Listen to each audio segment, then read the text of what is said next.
Hey guys, just got home from work. I think today I'm gonna work on the fuel cell.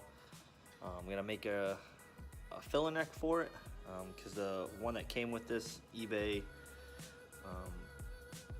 fuel cell is not obviously good quality. It's just entirely plastic and feels real flimsy, and it binds up in the actual.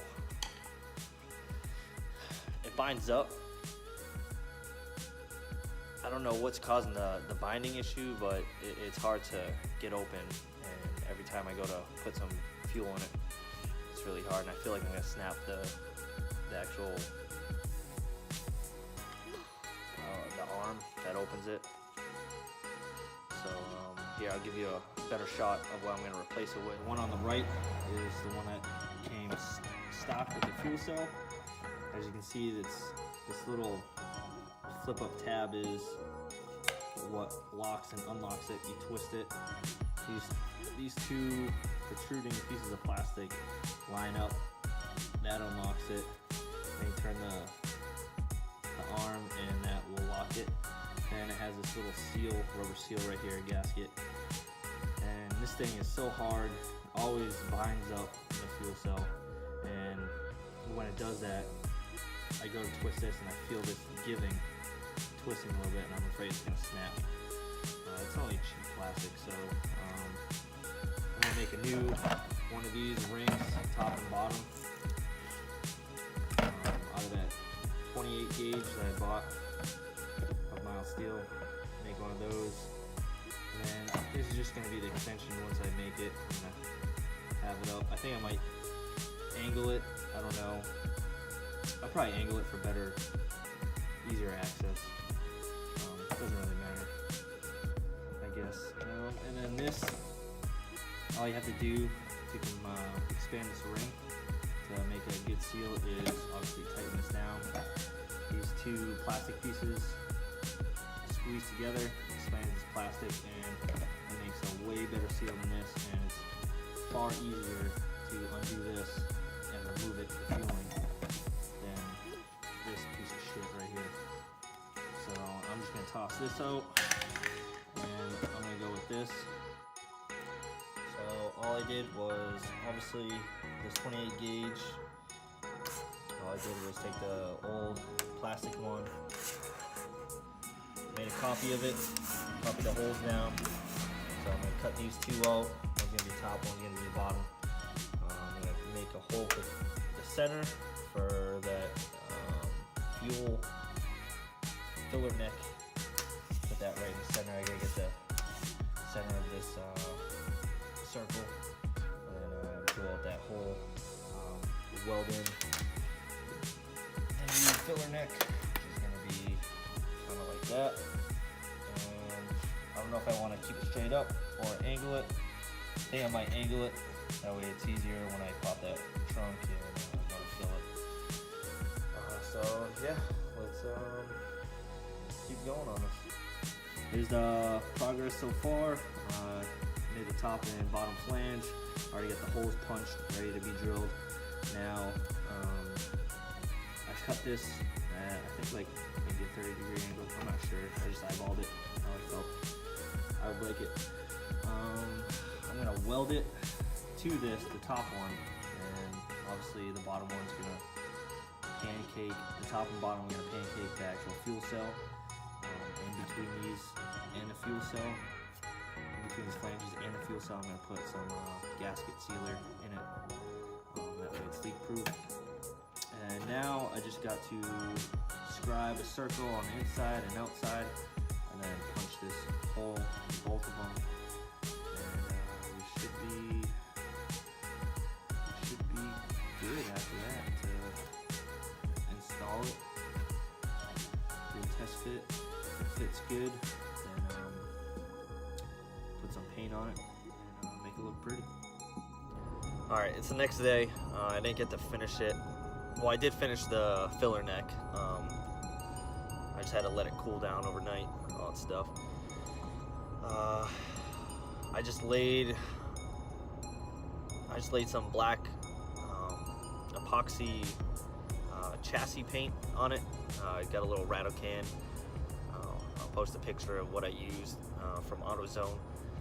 It's a little epoxy paint, help match the fuel cell. Right now I'm heading to AutoZone to get some RTV, the black RTV, make a FIP seal, because I'm going to install it wet. Also going to install the bolts wet too, with sealant, so that way they don't vibrate, they don't come loose, all that stuff. So that's what I'm doing right now. Got to get a couple other things, and then we'll be back home, and hopefully we'll be able to be ready to install this. This is where I'm currently at right now. I just put the filler neck extender on. You can see the red RTV in there. Put that on both sides, inside and top side. Now I am going to mask off around here about maybe like 1/4 inch or so from the edge of this filler neck extension, about like that wide, all the way around the circumference. Tape it off, and then I'm going to lay a bead of black RTV around this to create a seal on top of it. Even though it's FIP sealed, I'm going to put another seal on that, dress it up a little bit, and then I'm going to, I think I'm going to cap these off with sealant too. So yeah, that's where I'm at. Doesn't look too bad, all spray painted, and like I said, this cap is going to be a lot easier to come off than the other one, and it creates a bigger and better seal. So, alright.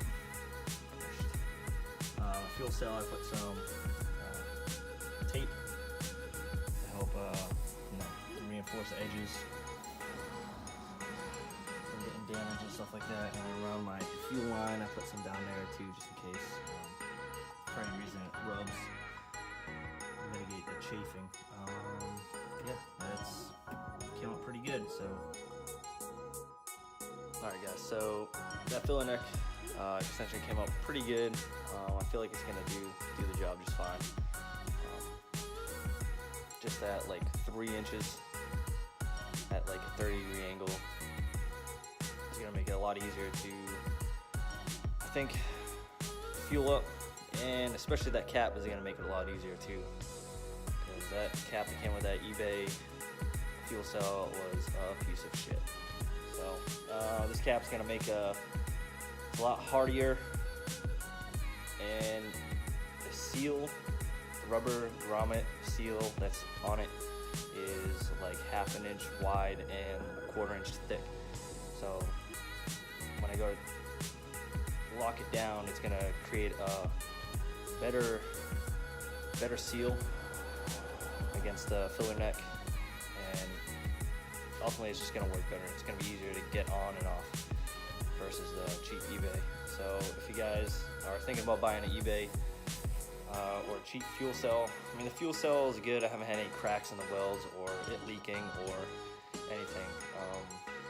The only thing that I have, like, I'm a little OCD, so the only thing that was a little off was the two feed ports, or yeah, it'd be the feed ports, aren't, one's a couple degrees off than the other. They're not perfectly straight out on the fuel cell. I mean, that's not gonna, doesn't make the fuel come out any slower or anything like that. It's just like an OCD thing. So other than that, fuel cell is working fine. The cap's in, the fill neck is good. Everything's all sealed up, so I feel a little bit better that the bolts aren't gonna come loose due to vibration and fall into the fuel cell itself and then into one of my pumps. So yeah, on to the next project.